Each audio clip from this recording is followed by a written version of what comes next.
The portal's inquiry is, where does the future come from? Central to this inquiry about the future is the process of transformation in its various dimensions. How do we transform as individuals? How do we facilitate transformation as teams and organizations? And how do we engender transformation of the living systems and ecologies we participate in? Today we are in conversation with Jeff Fitch and Abigail Lynham from Pacific Integral and the Generative Transformative Change GTC. We want to learn about these endeavors and explore what you're discovering about leading transformational change and the leadership that enables and facilitates emergent possibilities. Jeff, Abigail, welcome. Thank you, Avi. Thank you. So good to be here. It's great to be here. Thank you. Let's dive in first by asking you to offer some overview of your work and what is most alive for you about the projects you are leading at this time. Yeah, I'd be happy to start, and then Abigail, if you want to jump in, that'd be great. I think the first place to start about our work is we've been doing this work for almost 20 years now. And so whatever I say is really trying to express an evolving story, our own evolution, our own development. The work that we do is focused on supporting individual and collective evolution, building capacities for emergence, for engaging with the world from a place of awakened wholeness. Really just, having reviewed your article on the three journeys, it's really situated in those three journeys, you could say. And also a developmental journey that is in some sense larger than that. So the core of our work has been this program called Generating Transformative Change, but we also do, work with people individually and do other programs and consult and that kind of thing. It's really just different ways of showing up in the world and supporting what wants to emerge our own collective development. One thing that's unique about the GTC program, it's a kind of longer term program. It's varied in length it's currently 9 months long. It's been as long as 2 years at one point in its history. And then we have an ongoing community that we work with. And so it's given us an opportunity to really spend time with people in an intimate setting. So part of this involves a series of residential retreats and working between the retreats. So we're really working in small groups quite intimately with people's development and engaging in our own development in the process. So it's kind of, like being in the stew of just the very thing that we're talking about here, and engaging in practice and service, but also in our own research. So we've had a longitudinal research program that's gone on as part of it since very early on in the program, and have developed theories and written extensively about it, and explored what exactly supports development and emergent and the kind of capacities that we're talking about for wholeness and for opening into a deeper understanding of what's happening here. The last thing I would say is that it's been largely a collective process. So there hasn't been an individual who's been the person.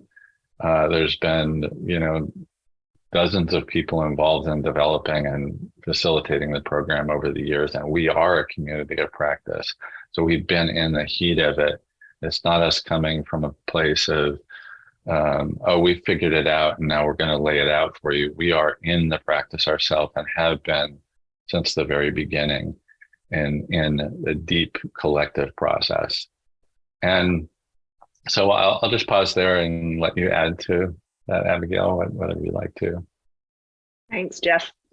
Yeah, I'll add a couple sort of descriptors and some distinctions of the offering. GTC, as we call it, is it occurs over the course of 4 or 5 day retreats. As Jeff was mentioning, we work with cohorts of around 15 to 17 people with 2 to 3 faculty per cohort. So it's as you were saying, it's a small group with a sort of a fairly high number perhaps of facilitators. And also it's being currently offered in North America, in the South Pacific, and we've had the opportunity to offer it in Ethiopia as well for a couple rounds. That's on pause right now, but we look forward to re-engaging there, and are also in the process of developing a version of it for the European continent. So we're looking forward to that. And the thing I wanted to add to what you're speaking to, Jeff, is, one of the ways to hold the work is to say it's about being in relationship with ourselves, who we are and who we're becoming, relationship with one another. So we do a lot of work between the individual and collective. We're looking at and supporting the development of the individuals in the context of GTC, but that's in the context of this cohort and its own journey of development. And then we're doing that in relationship with, in the face of, these times in the world we're living in, and what the systemic challenges that we're facing are calling forth from us. So it's always in relationship to all of those dimensions, sourced in this deeper ground of wholeness. That's the kind of foundational ground out of which everything we do arises. And the one thing I wanted to add to this is, we're engaging in a process of collective emergence. So as we're supporting the individuals in the cohort to build its own capacities for collective emergence, we don't know where the cohort's going to go in the journey. And we often say and talk about, there's this 9-month process that we're in where there's held retreats and a particular curriculum that we're engaging with. But the cohort's journey continues beyond the end of the retreats. And that's where the real experimentation and exploration of who the cohort is becoming really takes root, and that happens differentially for different cohorts. But because we as facilitators are, we're in the practice, we're vulnerable to what's happening. We're part of this discovery of collective emergence for this particular group of humans on this particular journey. And that's one of the things that I find to be so enlivening, but also very, has me very humble to what is this larger collective evolutionary journey that we're all a part of.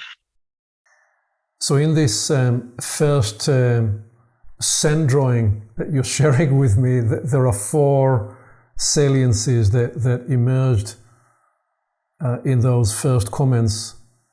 Awaken wholeness that you have spoken to, Jeff. The impulse of development inside the work. Your description, Abigail, that this is about relationship, and the sense of collective emergence. So I'd appreciate if we can just play with these 4 themes for a moment and build to describe a little more what they mean, and perhaps a place to begin is to ask you, what is awakened wholeness?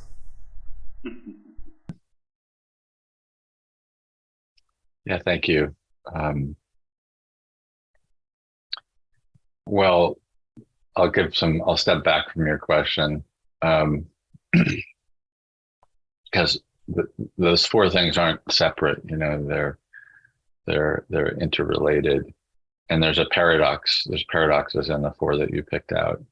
So when we ask a question like "what is," it's a kind of non-paradoxical question.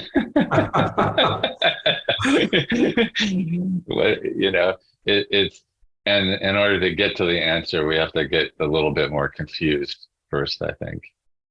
And so the paradox in there is, in a sense, like the second thing you mentioned about this sort of developmental trajectory.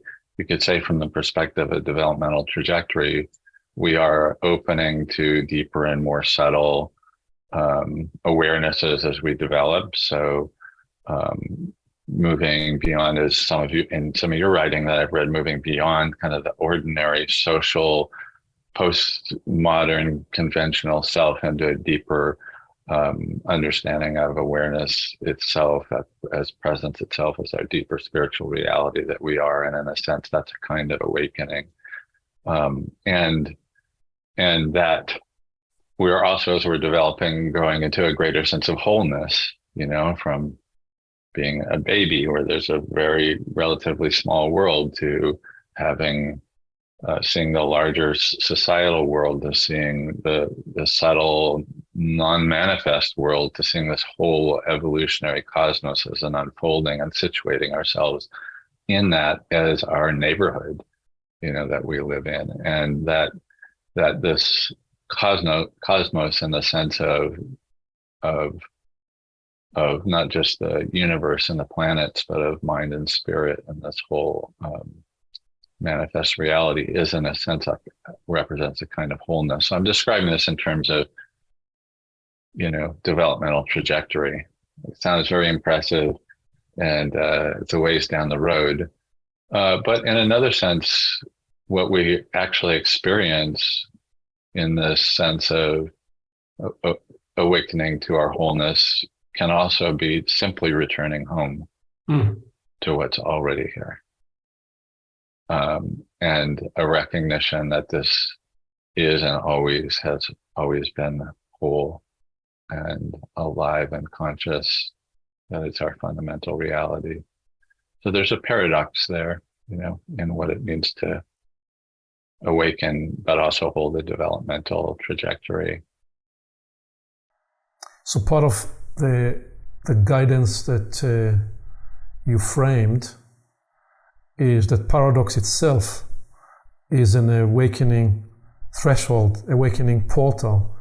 And in that sense, before we begin to embrace these inherent paradoxes, we cannot fully embrace, we are in a process of learning to embrace the fullness of what life is through the paradoxes that appear along the journey. Yeah. I like the way you said that. Yeah, very much. Do you want to add something, Abigail, to what I'm saying? Yeah. I mean, it's a kind of pointing to, in what you're saying, Avi, it feels like a kind of pointing to, we're trying to have an understanding of what's happening, but what's actually happening is beyond understanding. And so we just have to hold our understanding lightly as we move through it, understand that the mind is taking the mystery and dividing it into parts, and then trying to find wholeness by putting them all back together again. So it's just to hold that lightly, our understanding.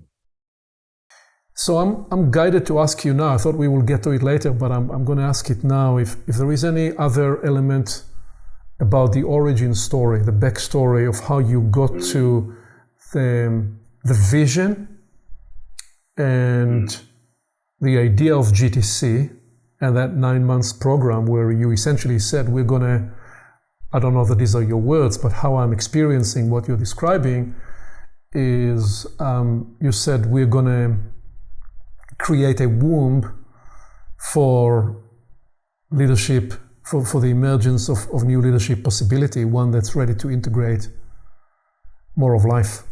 Yeah. I think one thing I'd say about the origin is, in a lot of ways, like all origin stories, you can also tell it as like, wow, this is a bunch of random stuff that caused something to happen. So I could tell that version of it, but maybe it's not as interesting for a podcast. But what really strikes me looking back on the early days of this, and something that I often return to, is that there was a moment where there was 4 of us who originally created this, myself and Terry O'Fallon and Dana Carmen and Joseph Friedman. And there was a moment where we were sitting in Dana's living room and we were just having a conversation, and something arose between the 4 of us in my story of this that was really a sensibility about this time that we're in.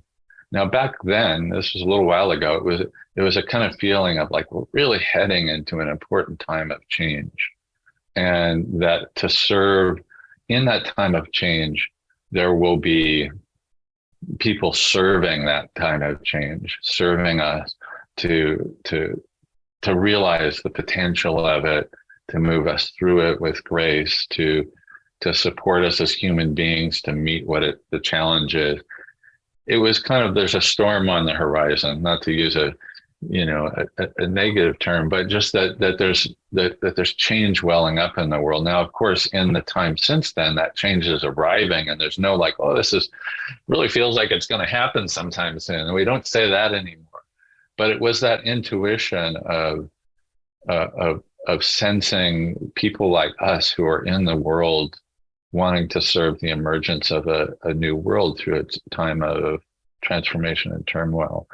And then asking ourselves, like, how can we engage in a developmental process that supports that group of people to be prepared for that?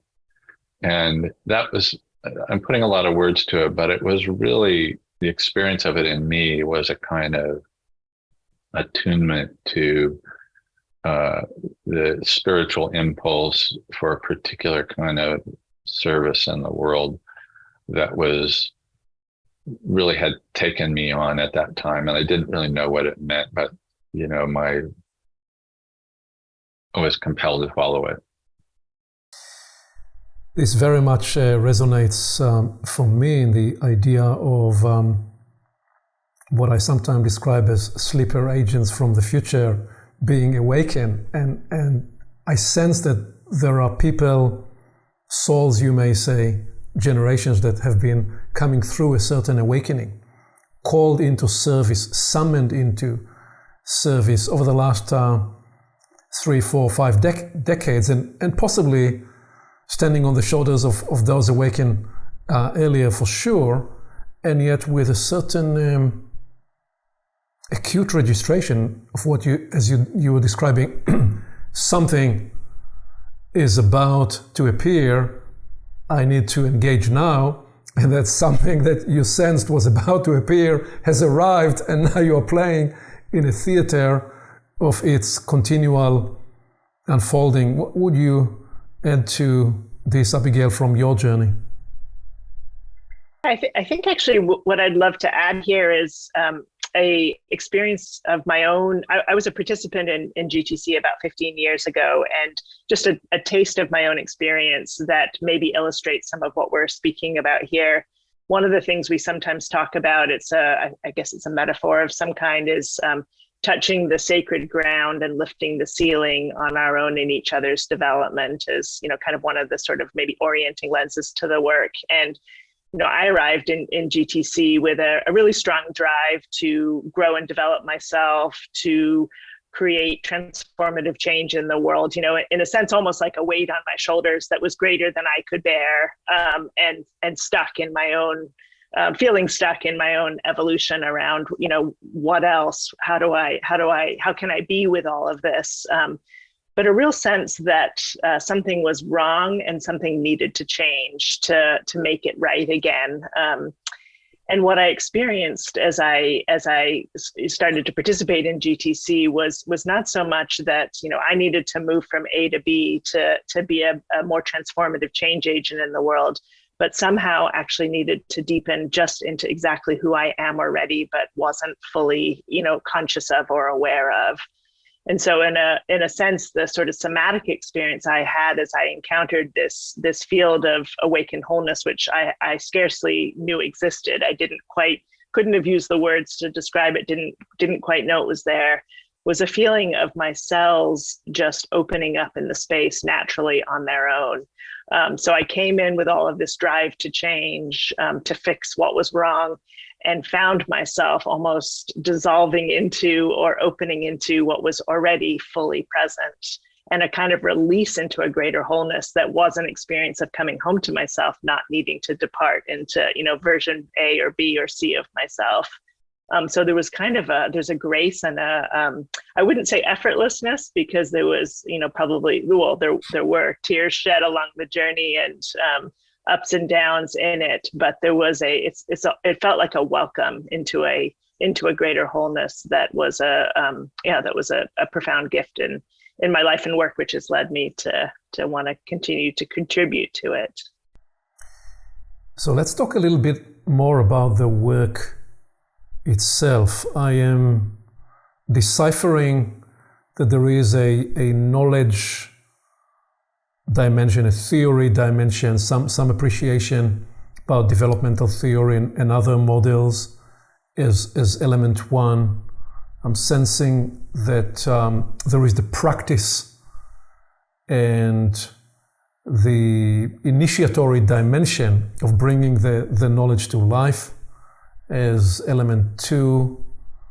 I'm sensing that there is the phenomenology nature of the group field, the cohort, and the emergent nature of that, and the different facets perhaps of the phenomenology aspect of the work as element three, and within that the significance of the relational and the communal dimensions, both when they are in the foreground as the content itself and in the background. And I intuit that there may be an element, a fifth element, which is the desire, the aspiration, the project life and intentionality of people participating in what they may want to do in terms of how they take the energy and the experience into the furtherance of their journey. So this is just me in your presence trying to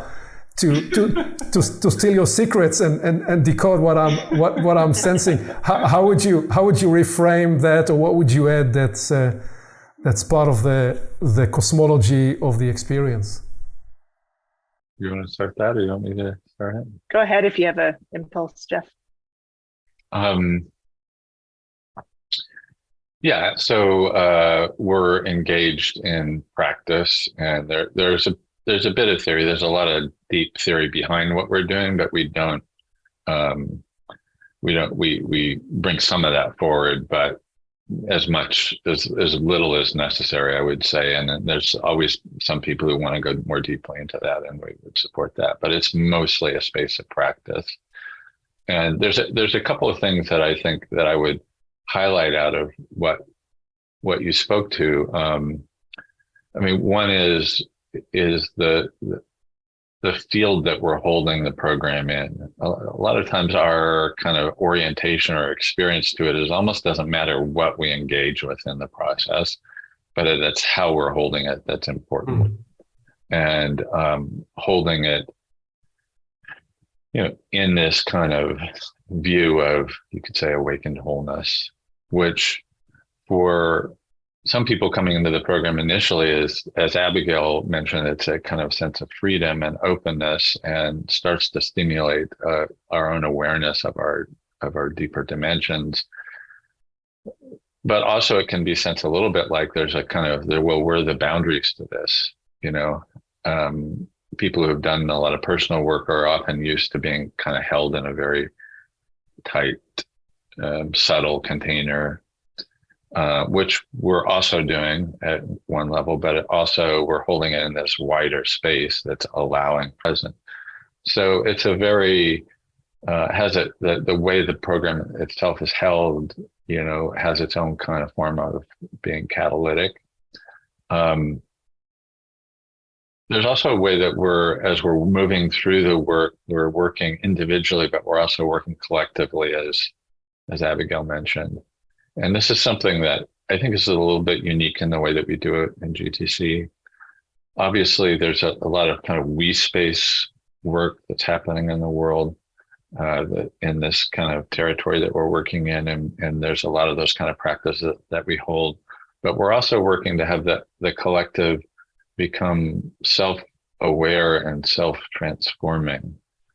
So if you use a developmental model, let's say, the three journeys, you can also apply that to a collective, that a collective can go through those three journeys, that the collective can awaken, become spiritualized, become coherent towards its own purpose in the world.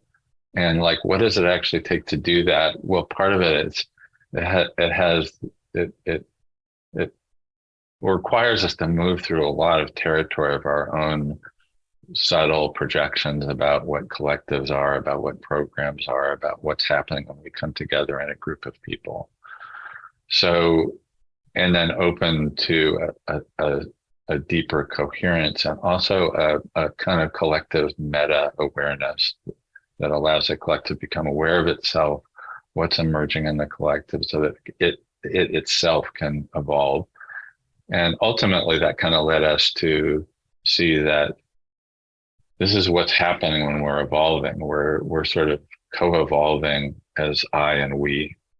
And so one of our theories that we have developed through this work is a way that the I and the we kind of co-evolve together. So I'll just pause there, and Abigail, you can add. There's a lot more we can say about it, but I'll just speak to, leave it there for now. Maybe what I would add in this, I will. And maybe what I'll add in this moment is we integrate Theory U coming out of the Presencing Institute and Otto Scharmer's work as something of a framework for the program. And that also is there's a set of practices that we engage with that arose initially out of that work. But the program, the 9 months of GTC follows the arc of the U, and we start a little bit more with an emphasis on the I, the individual development and individuals coming together in relationship. And increasingly through the 9 months, it's a process of working with, opening into the cohort, the collective, and then the collective's own evolution of working with shadow, of letting go, of surrendering to the future that it wants to become. So that kind of maps the U process, and so that's it's a kind of, it's part of the architecture of GTC itself that seems to support and allow for that kind of sourcing the collective, this new cohort, this group of humans sourcing their future together. That comes also in relationship to facing into the places where we have barriers or are stuck, or are, we have projections about one another such that we actually aren't free, that we can't move, that we can't liberate. And and all of this is about our, this mutual journey for this group of people, but it's also a practice field for how we then can bring this and our who we're becoming as individuals out into other aspects of our lives, our families, our work in the world, and so forth. So to seed some possibilities, new potential. So let's try to bring this even more to life, specifically what you're describing as the I-we, emergence and discovery. And I'm going to ask on the two, well, it could be more, but I'm going to ask about two edge cases. And for you to play jazz with that, in terms of what is it you're discovering about some of the breakthroughs and the insights where the I-we emergence, as you talked to earlier, where you expand that space of sacredness and grace that really permits that. So that's, if you like, that is the one edge case, and also more in terms of the struggle side, and specifically when you bring together a group of diverse backgrounds and inclinations and worldviews and beliefs and even political tendencies. What have you discovered about doing this advanced work when you have those dimensions in the room? And how do you manage this and manage sometime what could be unleashed in the space that could also go crazy? And if it goes crazy, how have you found a way to utilize and make it an opportunity and part of the discovery? So I just threw at you 3 or 4 questions for you to take in anywhere you'd like. No, I love that question. Here's what I love about it, Aviv, is that it's what's going on in the world. To simplify the question is kind of like, oh, what might happen if you get a group of people in the world and things go, that's kind of what's happening in the world, isn't it? It's like the most important question in a way. Like we can cultivate these rarefied spaces. We know how to do that. But, look out at what's happening in the world. Like people can't communicate or collaborate with each other, like gone into their corners, into their bubbles and made enemies. Like this question of like how to be with the field of meaning, of history, of culture, of difference. It's just at the heart of this. So and I would even take it a step further, which like it comes down to like in a way we can bring a group of people together. Sometimes I think about it this way, like somehow we've developed this kind of subtle technology to bring a relatively random group of people together in a hotel room for a weekend, and they all fall in love with you other and have this great experience, but why isn't that not really changing the world in a way? And because in the world we're in life, like we're living with each other, we're working with each other. We can't set aside our differences forever, and so it's really in this territory of concrete relationship, to use the stage's terminology for it, where I think a lot of the work happens. It's actually in that territory. And so like just to speak to, I'm picking up on the question about the diversity that you brought in. It's been a kind of thread in our intention for the program really from the beginning, and it really to include, originally it was really including diverse cultures, people from different parts of the world. And we made a really effort. This is kind of how we ended up in a place like Ethiopia. We had people from the very first cohort coming from Africa to our program, coming from all sorts of different places around the world. And we have developmental diversity. We use the stage's adult model of adult development. There's varying degrees of developmental diversity, but we had one program where I think between the faculty and the participants, we had like 7 different developmental levels in one cohort. So you're thinking like, okay, there's a lot of different worldviews, a lot of different backgrounds, a lot of different people's personal experience. People, have their traumas. They have, different, ethnic, gender diversity. We have all of that in the room. So how do you hold that?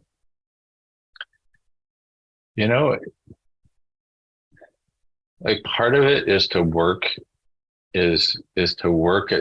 part of the work is to work at the level of our own psychology, at the level of our own shadow of it has to be, you can't do this work without a degree of being trauma informed. Part of the work is to cultivate greater complexity in the space so that we have a wider consciousness to hold the diversity. And part of it is to cultivate a connection with that deeper spiritual territory so that we can begin to identify with a subtle we space, which is beneath the level of our difference, beneath the level of our personal identities. And you can't just go there because we're not just there all of the time, right? We fall back, we have shadows, we're human beings, right? We're not perfect. Some of us are broken. Some of us have parts of our development that's uneven, and so an orientation is to embrace that, like to have balanced development. This is really important. And to begin to practice this kind of deeper meta-aware field where we can let go of our differences periodically and return to a kind of coherence there. And sometimes gets crazy. Sometimes it doesn't work so well. It's just like, there's no answer to it. It's just like hanging in there and bringing love and compassion. And for me, a commitment to an understanding that whatever's happening in that room is a microcosm of the world, and I can't turn away from that. So that's where I'm coming from personally. Yeah. So I wonder if there is a way to ask you about a specific. Obviously, you'd keep the personal details out, but is there a way, not so much to describe a crisis point in a group, even though that in itself could be interesting, but even more so your own moment of discovery as holder of the space and facilitator of the ecology and the journey. You skate to your own edge, and then you discover that you need to skate beyond beyond what you knew to be your edge, because the circumstance and what you have invited into the circumstance needed you in the moment to grow even further and expand beyond what you considered before. If there is any for instance that you can talk to. Yeah, I think I could endeavor to give a couple examples, and a few are coming. So, but I'll speak to one or two, and then maybe something will come for you too, Jeff. It's always easy to return to my own experience as a participant, and then in the facilitator role because I know it so well. I'm always happy and willing.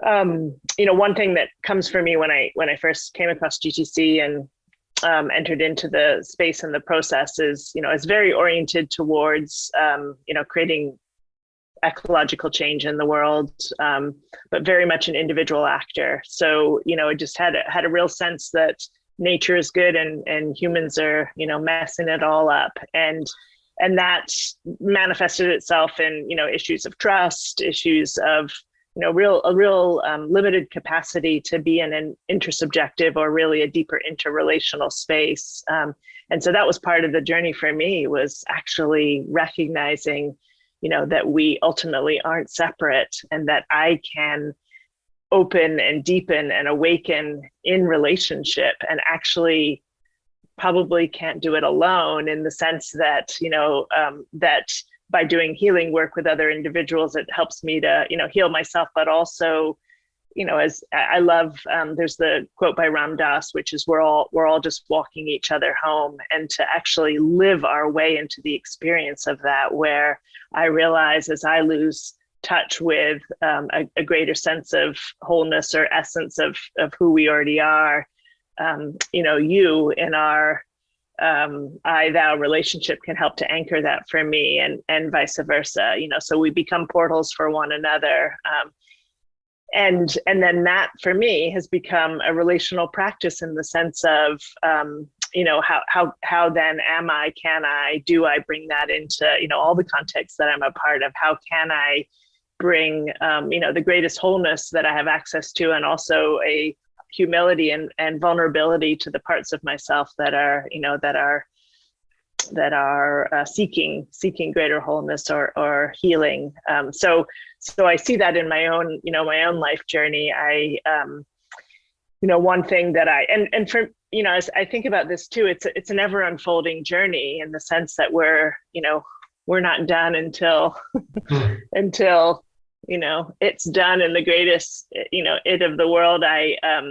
So what I was thinking about here is, it's just sort of a story, an example. There was a moment where, this is more of an individual example, and then I can think of something a bit more collective. But there was a moment where we were facilitating a grad reunion. So in our collective, we were sort of hybrid. Some of us were together in person, some of us were hybrid. It was during the pandemic. And we made a mistake, or I could say I made a mistake. There was some communication that got sent out that wasn't intended. It was a kind of inner speak for facilitators. We were handling some challenges, and it got sent out to the larger group. And this is something, here's one of these examples where we live to avoid certain things in the world. And, for better or for worse, the universe gives it right back to us. So this is something I have lived to avoid, which is to cause harm to another in the name of, trying to, do good work in the world. And there was some harm that happened for a couple individuals who were named in the communication.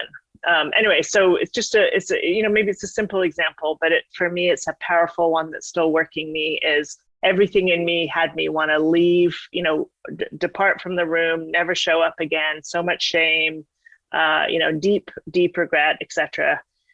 And I showed up because I couldn't imagine anything other to do. And in the process of showing up and engaging in, as much as I and we were able to, a radical an orientation towards a repair with one another, an apology, taking responsibility for staying in relationship to what had happened. The love that came back from the community, and in particular with an individual that was directly a part of that, was 10 times bigger than I could have ever imagined. I literally, this is just, maybe it's an example of healing, it's like staying in relationship in the face of profound conflict in the context of community. I received a kind of love that I didn't actually know existed in the universe. So all of a sudden, my greatest fear became my greatest opening. And that in my sort of way of viewing all of this is that arose from this set of practices that we were already committed to and already had the capacity for in our collective space. So maybe the example itself might be simple, but I actually think it probably happens like that over and over again. These kind of like touch points that we avoid at all costs, attempt to avoid at all costs, become the portal to the greater release or greater awakening. Is this the decoded potency of this story, that what we avoid contains our greatest potential, and what we fear most carries the unlock possibility of our growth? That's how I'm experiencing the power of the story. Yeah, it's easy to talk about this in the abstract, but thanks for sharing your mistake. Yeah. And this is a little bit silly, but it's for one, the primary relationship with the individual I was referencing is deeper and with greater trust than ever before. But for myself, it's like, oh, how can I go out and make some more mistakes? Meaning Right. that what we think is a mistake becomes held well, committed to a certain kind of integrity of practice becomes the possibility again for that that next round. So in that sense, an invitation to perhaps what we can describe as radical courage in this in this space and in this work, as an invitation to step into what we fear most. By the way, we only make mistakes when we do stuff. If we don't do anything, we don't create mistakes. So the idea of doing more to create more and better and greater mistakes, for me, some of the directives that I have sourced in my journey is, let's make some new mistakes rather than repeat my old mistakes. I've already graduated from those mistakes. Can I make please some new mistakes? What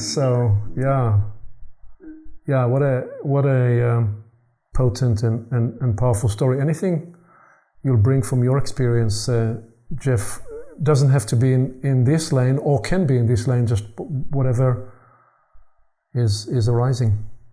To bring to life this, really, I think what you're conveying now is the power of the integrity of practice. You're not just teaching. You're not even just modeling. You're actually living at the edge of the discovery in yourself while you are creating the opportunity for others. Thank you. Yeah, when that's the gift of being able to do this kind of work, really, or a gift of it. I think I want to return to something we were speaking a little bit about earlier, and this kind of comes into maybe we'll weave in a little bit that some of the challenges to it. One of the things that I've come to appreciate more and more over the years of doing this kind of work is that there's a kind of, one of the frameworks we use is a developmental model. So there's this kind of like idea of progression towards a greater whole or greater stage of development or things like that. And in a certain kind of context, that's kind of moving beyond the conventional. In your writing, you sort of spoke about that, like something you're sort of setting out on a journey that's taking you beyond the milieu of the ordinary. And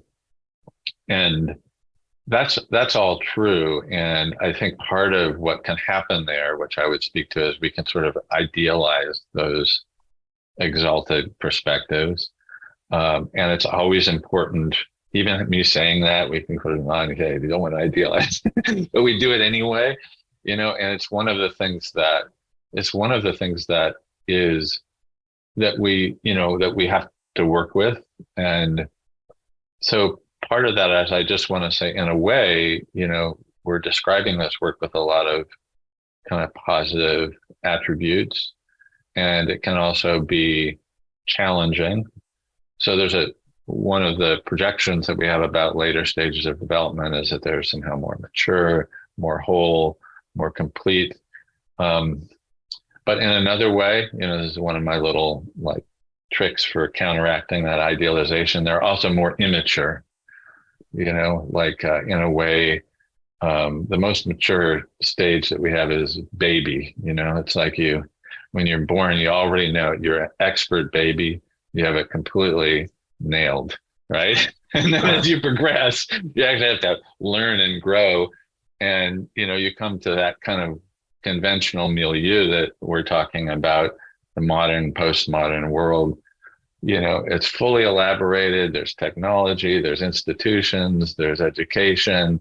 We know how to do this. And then as you start to grow beyond that, it's a little bit more cutting edge. There's some new tools, there's a few books, then you grow beyond that and you're out in this sort of uncharted territory with a more complex consciousness, but you're not sure how to like run a meeting or have a conversation. We have to learn like how to talk from this place. So it's like that, those later stages in a way they're beautiful, they're more complex, they're more elaborated, but they're also, they're more mature, but they're less elaborated in a way. And so the lovely part of that is we get to experiment and we get to create, and there's no rule book you have to follow. There's an openness to it. But the challenge is that it's uncharted territory. And so part of part of this work is also about community. It's about bringing people together so that we can support each other and learn together. And I know that, that's obviously inspires your work as well. And a lot of people around the world who are stepping into these more complex territories, but it's really important. And it's important not to underestimate those challenges. Sometimes, when you go through some of these big awakenings and transformations, that has an impact on your life, on the people around you and your relationships and your work in the world, to step into a greater place of service, means changing your work in the world. How are you going to get paid for that?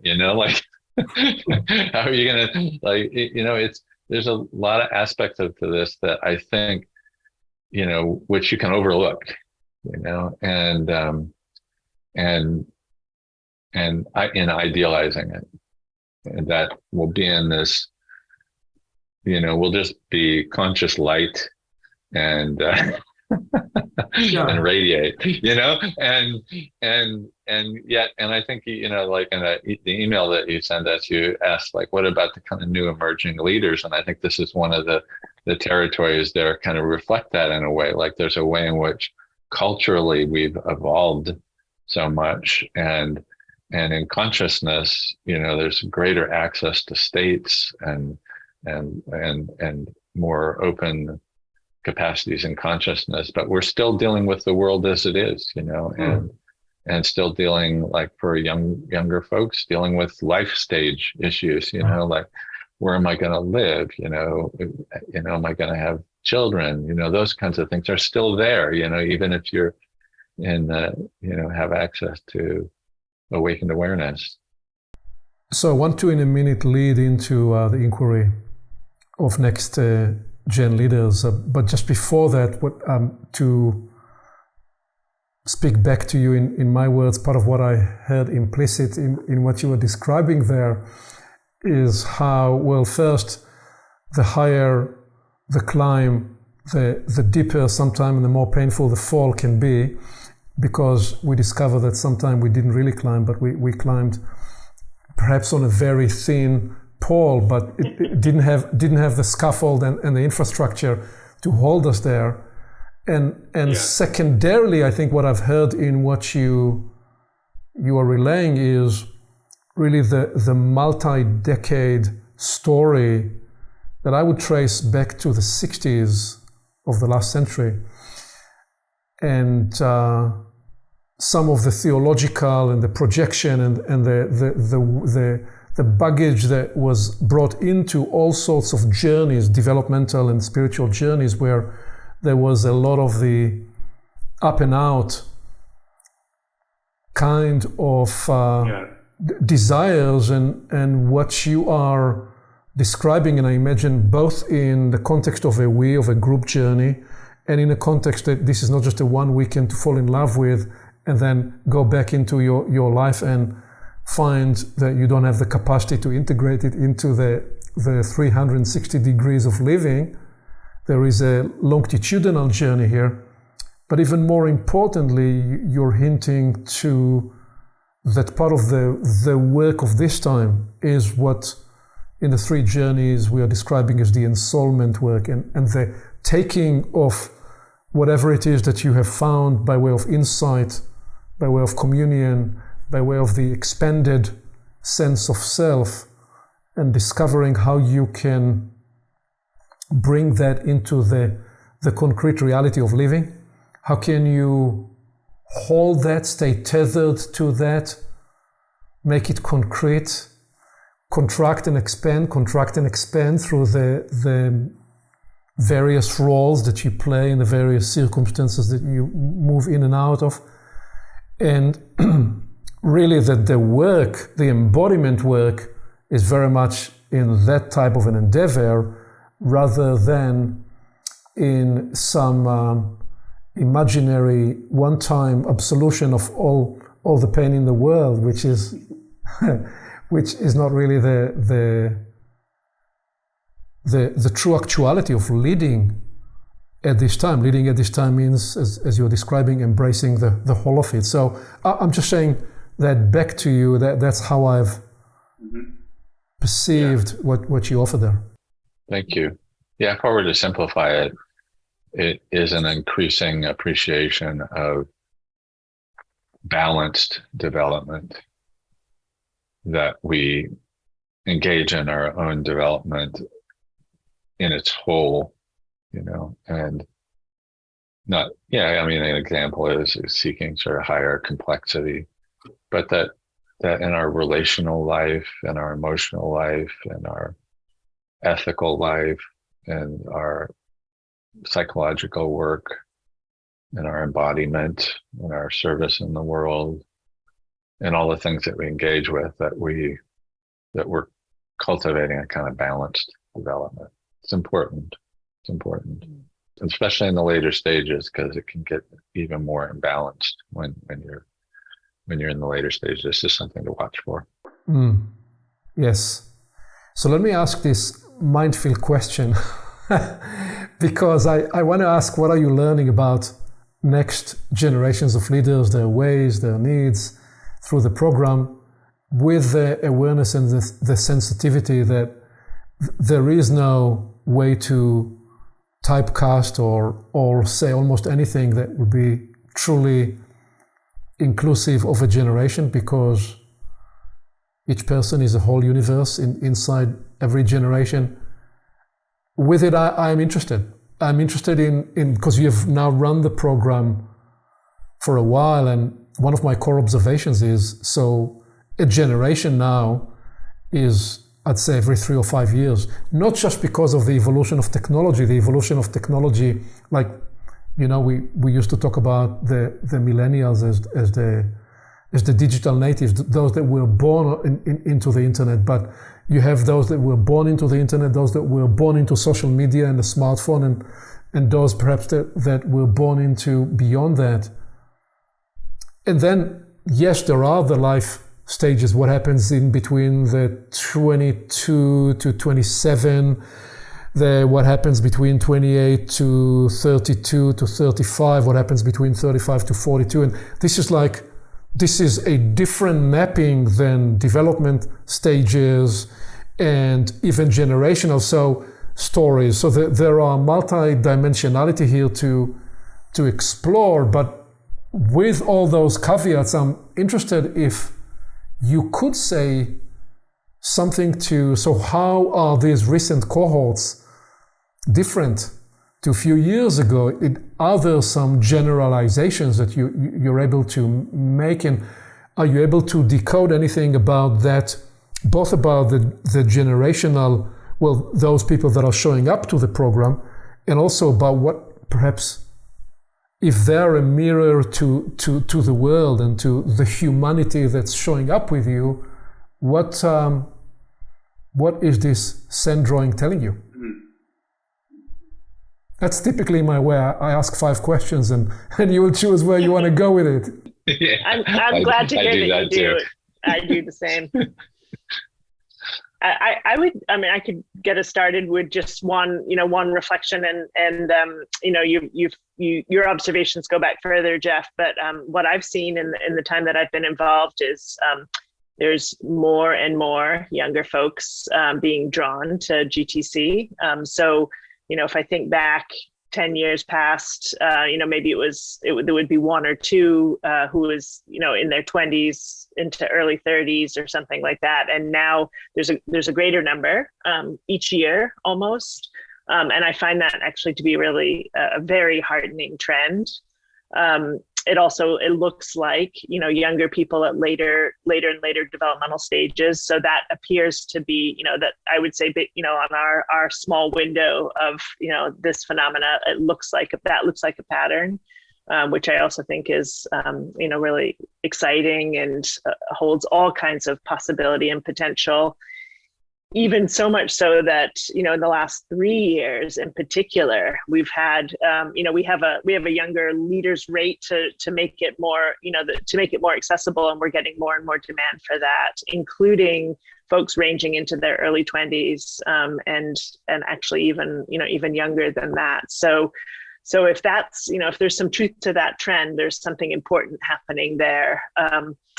Part of I'm sort of just beginning to lay the groundwork to respond to your question. Part of, I think, the richness of what happens is we then get more age diversity in cohorts. So then we have an age range from early 20s through to 70s, and it's incredible to see the kind of learning that can happen, and some of the paradoxes around that learning. The kind of expectations of what it means to be later in your life and serving more as perhaps a mentor to younger folks, and having that sometimes and often go in both directions or sometimes be reversed. So that's been quite tremendous actually to witness, and it's not without some challenges as well. I think it sometimes begs the question of, because of these differences, these significant generational differences, age differences, to what extent might they also be served by, and this also comes from some of the voices of some of the younger participants, to what extent might they be served by having some cohort experience that is more within their age range, so that it is more generationally attuned, and while recognizing the, kind of the gifts and limitation of either direction. So that's the kind. So we're actually in this set of questions right now, without any clear conclusions. But some of the territories that Jeff was also bringing up are also very relevant. If you're accessing later stages of consciousness at an earlier age, sometimes that can mean that there's that there's other aspects of the self that aren't as fully robust.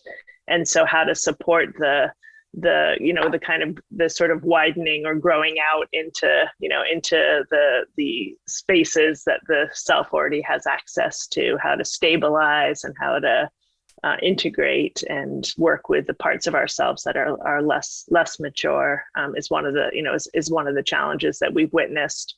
And the last thing maybe I'll say, and it doesn't quite answer your question, but it's sort of in the territory, is we also find with some of these younger folks, like some of the challenges in their lives is that they don't have peers that with whom they can share these spaces of consciousness. And so there's oftentimes can be a loneliness, a disorientation, and a feeling of not belonging in their own community of peers. And so it's one of the reasons they're coming, as I understand it, is to actually be able to find that in the folks that are attracted to GTC, and yet they're of a different generation and in a different stage of life.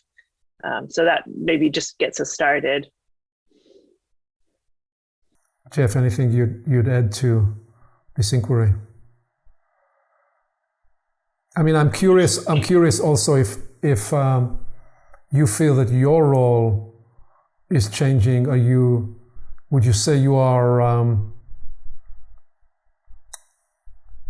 you as I mean, I imagine you in several capacities. You are mentors, you are teachers, you are doing the midwifery work, you're holding the space, you're creating boundaries and dissolving boundaries. You're doing all of the above. How is your role changing as you engage with new generations? That's a good question. I think I'm just left more in the question than in some sort of answer at the moment. I think one of the things that I really appreciate that you were kind of bringing forth, Abigail, is just the opportunity for generational dialogue.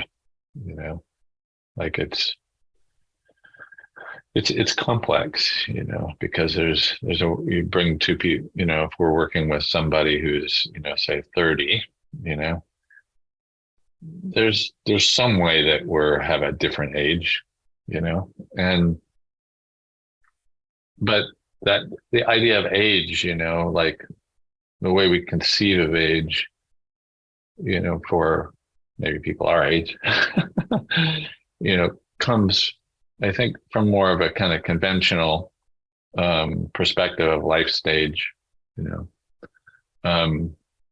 which at a certain, would always see the older person as the more mature or something like that. But there's a way in which younger people are more mature, right?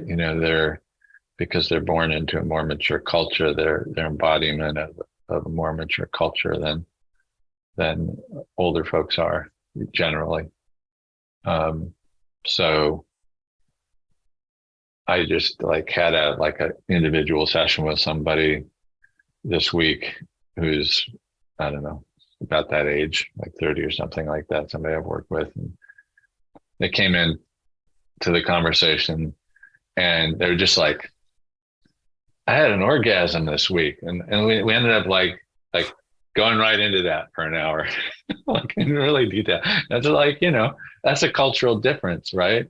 It's I don't know if I'd start a session that today like that, but there's just this openness. It's the pluralistic culture that's brought up in. There's just a more openness to emotions, sexuality, meaning making.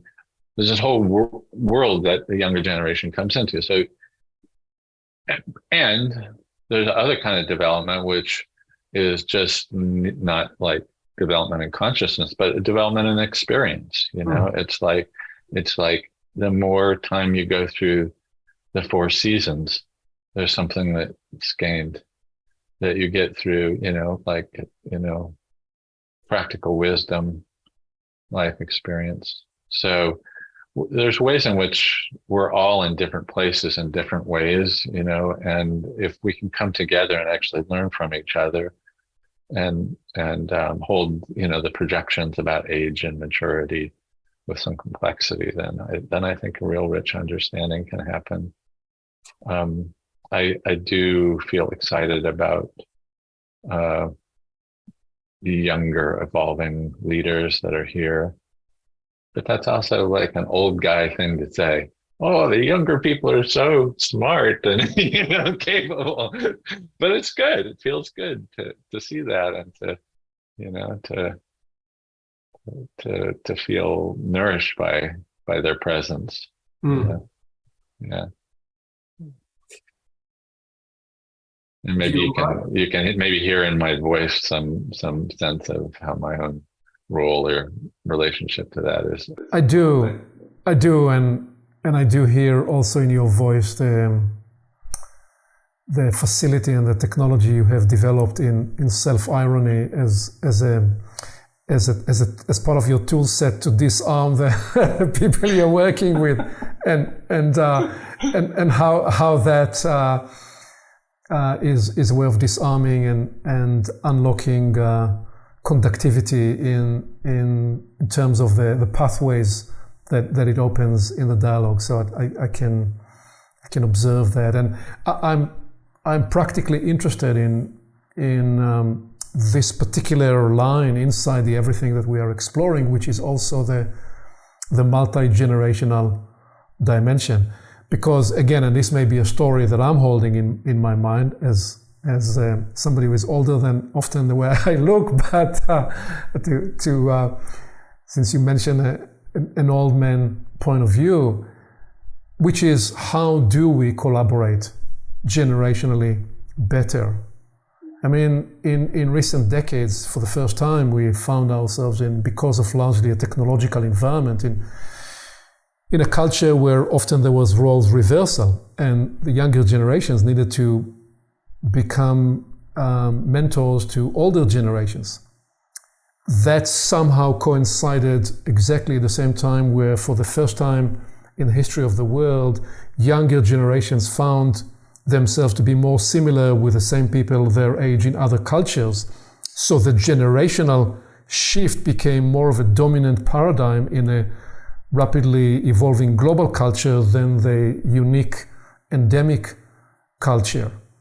And so you have all these complexities to this time of transformation. And one story that I'm holding in my head is with the convergence of crisis points, unless we find a better way to engage generational resources, generational wisdom, generational collaboration, our chances of meeting and addressing some of the difficult challenges is dramatically reduced. So it sounds like you have created a laboratory experience where you have a 70-year-old and a 40-year-old and a 30-year-old and a 20-year-old in a room engaged for a 9-month journey.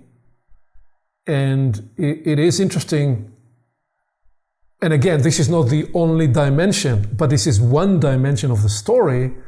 And I'm curious if there is any insight that's emerging from how they learn to reciprocate and mutually support each other. Yeah, and maybe a couple of things that come to mind here. One is, as we're looking at the sort of the development and evolution of the collective, of the cohort, how individuals show up within that is always in relationship to that. But when it's going well, people are free or liberated to bring forward their, their greatest potential, their fullest selves, to hold a space of leadership and let that, hold that for when it's their time to do it, and also let it keep moving, so that it sort of flows in the collective. And one of the things that I've seen, thinking about some of these younger folks, is that they have been celebrated for the gifts that they have to offer, and received around those gifts in a way that sometimes is more problematic, or less, they have less access to, or less receptive, there's less receptivity to it in other contexts. And so what I've witnessed is is kind of like a freeing of those capacities, but also a healing around the ways that they weren't, kind of received or recognized. And I don't know for certain, but what I hope and what it looks like is then it, emboldens them to offer that in other settings. And I think part of what makes that possible is this idea of, we've all got gifts, we've all got blind spots, we're all on our own evolutionary journey, and we're whole and beautiful as we are already. And so that kind of troubling some of these notions of, where the greatest wisdom in the room is, or who has something to offer in a particular moment, gets really upended. And it's the same for us as facilitators. We are holding the space. We have a role and a responsibility, and yet we're vulnerable to what's happening at the same time. And we too are also growing and evolving, and that's not outside of the context or container. So I really see that around this multi-generational learning.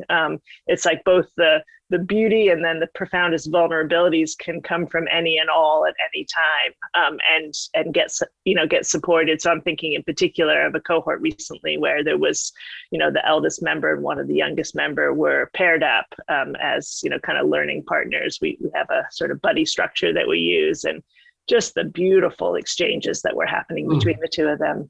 Didn't feel like, anyone was doing more of the holding than the other, because it was flowing back and forth between the two of them in the ways that it could, that were particular to them and their life journeys.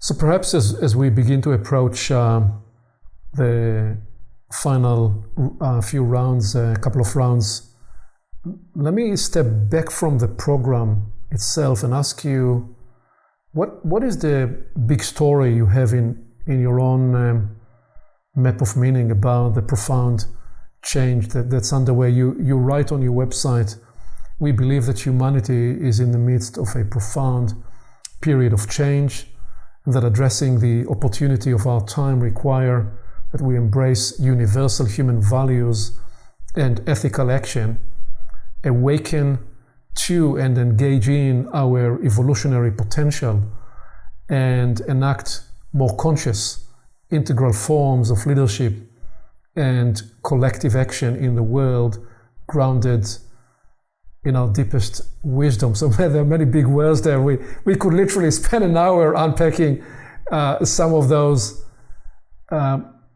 formulations, especially what you mean by evolutionary potential and so on. But some of that we already touched. I'm curious, what is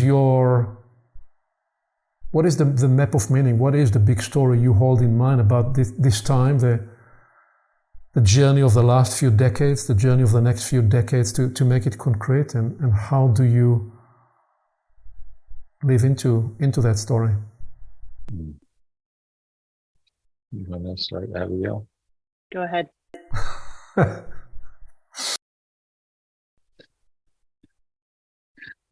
Yeah, I mean, honestly, just to step back a little bit from the question first, like just to take note of the role of big stories in our time right now, the grand narrative, that and this is, of course, because I'm opening my mouth and there's words coming out of it. This is also a story, but I would say personally, I relate to what's happening now, like most often in something that's sort of without words, that there's there's a paradox in what I'm saying, because I'm using words to express that, but, there's a way in which, like, there's an unfolding that's happening in this world, but even the world itself is beyond our imagining. I mean, I'm kind of punting your question. I apologize for that. But in a way, like, what's actually happening here is a whole beyond our imagining. And so our stories about it are kind of, leaves in the wind that's animating this big picture. Like, my big narrative is impossibly small. I mean, I love what's written on the website. Those are pretty cool words. But it's so, in a sense, like, there's this unity beyond all perspective that even as we're, like, taking perspectives, it's present, and the world is unfolding, apparently unfolding, even though, even from a scientific perspective, we know that time and space are not fundamental to reality. They're emergent properties of reality. So what the hell? We're talking about the emergence of a world. So even beyond time, beyond space, there's something that's happening here. And so I let go into that and just simply kind of move through what I feel needs to be expressed from that place into the world. And yeah, I can step back from that, and I can see, take a view like what we've written on the website. I can take a view like, we're heading towards extinction. I can take a view that this is a mystery. Those are all beautiful stories about what's happening. And from that, like, there's care that's needed everywhere. Like, that deeper spiritual reality, the world as a sacred manifestation of light, of awareness, is perfect, primordially perfect. And yet it also manifests as this. It manifests as climate change, as confusion, as conflict, as trauma, as violence. And so, like, that's heartbreaking. So for me, it's like holding both of those, holding a world that's open, that's sacred, and also arises in all the forms that it does. And sometimes that's getting down to do the work, raking the leaves in my yard, like supporting somebody in their evolution. And sometimes it's also just like, and for all of us, it ultimately has to be some kind of ecstatic revelation, some artwork that needs to be done in the face of this to express the beauty of it. Anything you'd add to this, Abigail? Yeah, it's beautiful. Don't add to it. Say your own thing. It's beautiful to hear your words. Beautiful to hear your words. And I, kind of what I feel in the moment, and it's kind of like a somatic sensation in my own chest, which is evoked in our conversation. And I think about Joanna Macy. I did work with Joanna Macy some time ago in my own life, and she, she often talks about, we don't know if we're hospicing the old or midwifing the new, and either way, we show up as fully as we can to what's right in front of us. And that's, that is instructive for me. I feel it in my chest in this very moment, which is just to allow myself to be as whole and holy as possible, moment to moment, not knowing what this is or where it's headed, but also sensing that, the greater the emergency, the greater potential for emergence. Those are words from your website, Aviv, and the sense of, when everything at risk is at risk, the risk of possibility is that much greater. And it feels that. I feel that so fully. I feel it so fully, and I feel it in this moment. It calls me to anchor as deep as I know how, and in the process of doing so, so much is given. So it's I feel the gift and the challenge of that. So I don't know if it's the right exit question, but I'll ask it anyway, which is, what are your wildest aspirations? And maybe the word wildest need to be replaced by another word, but I'd say, what are your wildest aspirations about the future of this work that you've been leading and involved in, and their related frontiers? And the related frontiers of this work, because you're working with people in a variety of formats, and it touches. We never fully know what are the ripples that we are creating. So I'd simply include that, the ripples of what is your wildest, what are your wildest aspirations? Well, my wildest aspiration is that as humanity, we discover a pathway to our own healing and awakening and come into a healthy and whole relationship to each other and to the natural world. And ultimately that our presence here sanctifies this place in reality, becomes an expression of the sacred. And that's an intention that many of us are participating in, and requires each of us working together. And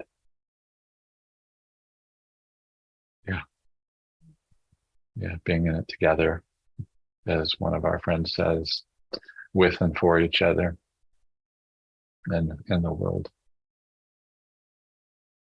And I don't actually want to add words to that, and I just to kind of have my voice be a part of it. I just, something about sacred community, and I feel so deeply heartened by how there is the growing and deepening of this kind of work seems to just be flourishing, actually, in a way that is a source of great hope. And I feel maybe more so, particularly in the West, there's just so much to learn about what it means to be in a deeper relationship with one another for the sake of the greater whole. And I just see that as a threshold of tremendous possibility. I said this was an exit question, but I think it. What you said there brings me to ask you one more question, Abigail, because it was with me a few minutes ago, and I don't want to lose the opportunity because there is a thread you held through the entire journey we've been on here, which is to do with the relational inquiry and the relational practice. And one of the aspirations of the Portals project is that we share great ideas and great experiences, and we also bring as concrete a sense of the living practice of what we do. So if you were to describe the core relational practice of your life, how would you describe it? I don't know if I have a way to describe it, but I mean, what comes for me is just the remembrance, the recognition that it's all relational, it's all relationship, it's all, we're all part of a larger whole. And so the remembrance of that orients me over and over again back to, to release the ways that I hold back from that, and to trust and sense that where even when it gets really hard and rough, that actually is the possibility for that, for that next layer of deepening, of widening, of opening. So that maybe is the relational core practice. Well, thank you for this generous time. You quote Otto Scharmer on your website, and you say his words, "The success of an intervention depends on the interior condition of the intervener." And I've always thought these words meant that it really talks to the inner activation of the spiritual faculties and the interior conductivities that whoever is in the facilitator or leader or the intervener role can bring to the party. And I've experienced you in this journey today to very much walk the talk and practice what you preach and embody what you do. One way I've experienced you, Jeff, is that with every question, with every angle that I'll present to you, you have two practices that you embody every step of the conversation. Is you take a step back to contain whatever is offered in an even bigger space and container, and then you come back into that space and describe and bring to the surface more of the complexities that are within that perhaps were either ignored or not fully revealed in the first articulation. And then when you look at these, you bring a huge big heart to melt these paradoxes and potential conflicts into a pool of conductive possibility. That's the way I've experienced you in this conversation. And the way I've experienced you, Abigail, is very much those words you said at the end, which is that just an ever-present awareness that whatever facet or dimension we look at is forever in relationship with the everything else. So if we were in metaphoric terms to talk about the liver, you'd be reminding us we can't talk about the liver without remembering the lungs and the heart and all the other organs that are part of the totality of the human being. So the interplay of these capacities and the way you enact and bring those to life are just very enriching, and thank you for your work and what you bring to the world. Thank you so much, and thank you for the beautiful reflections. Yeah, thank you, Aviv. So appreciate that, and I just really appreciate the conversation and getting to know you and to be in dialogue around something that's important to all of us, this bigger story that we're part of. So thank you. And thank you for your presence. It's beautiful to connect. Yeah, it's really meaningful to be a part of this conversation and to connect with the work that you're doing. And I'm excited for more connection. To be continued. Yes. To be continued. Be well. Thank you.